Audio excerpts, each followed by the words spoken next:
fait par répondre à quelques-uns de mes collègues. Je le dis parce que dans cet hémicycle, nous avons toujours eu des débats civilisés, des débats de très haute facture. Mais à ceux-là qui ont pensé qu'en s'attaquant à des collègues députés comme eux, ils ont fait œuvre utile, ils se trompent. Surtout que, quand on est chrétienne, qu'on est en carême, qu'on a décidé de citer la Bible, qu'on la cite correctement. La Bible dit, et exactement elle dit, que ce sont les derniers qui seront les premiers, et pas que les premiers seront les derniers. À ceux-là qui ont dit qu'ils ont un maquillage, un démaquillant, ce démaquillant, il est sale. Je les ai connus à l'étranger plus posés et plus responsables que cela. C'est pas le micro qui fait la personne, ce sont les idées et le comportement qui font la personne. Cela dit, Monsieur le Président, parlons de la loi.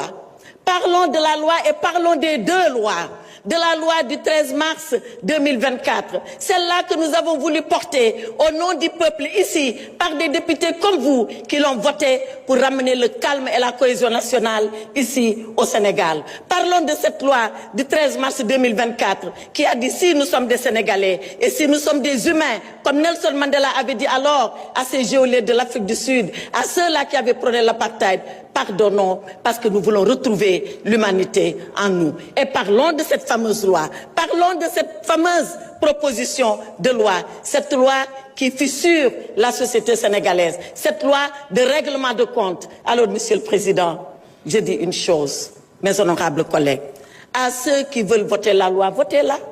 Mais je rappelle que ceux-là qui voulaient l'abroger étaient là, à ce pupitre. Et ils avaient promis l'abrogation aux Sénégalais. Et je leur ai répondu, abrogez-la. Et à ce moment-là, faites face aux conséquences. Ils ignoraient les conséquences, c'est leur problème. Nous, on savait et on connaissait les conséquences. Alors, interprétation qui n'en est pas une. Interprétation qui est une modification. D'accord. Mais nous continuerons ce combat.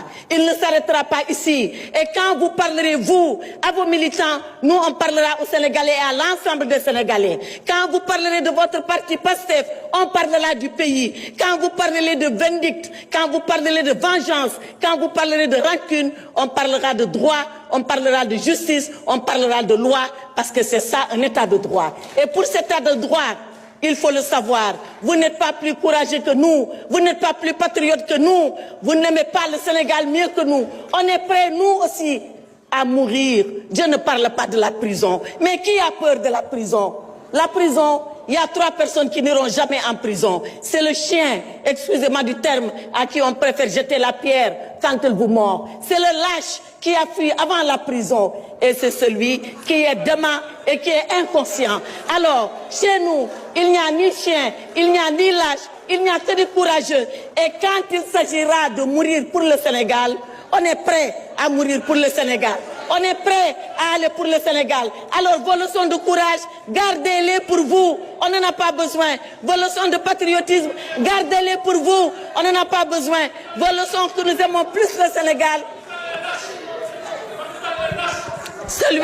Babacar, s'il vous plaît. Babacar Ndiaye, vous n'avez pas droit à la parole. Arrêtez. La lâcheté, c'est quand on a le privilège de parler de quelqu'un qui n'est pas là et qu'on se met à dire des choses qu'on n'oserait pas dire devant lui. Babacar, voilà, si vous insistez, je vous évacue. Je prends le peuple sénégalais à témoin. Arrêtez. Et je dis à ce peuple vaillant, je dis à ce peuple courageux, je dis à ce peuple qui jamais n'a oublié son histoire, regardez ce qui se passe ici, à l'Assemblée nationale. Et demain, l'histoire le notera. Demain surtout, la vérité éclatera. Faites ce que vous avez à faire. On continuera de faire, nous, ce que nous avons à faire.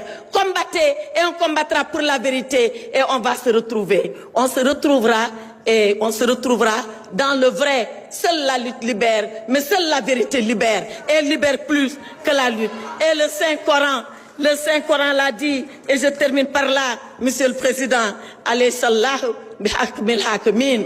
Dieu est le seul juge et Dieu jugera en tout.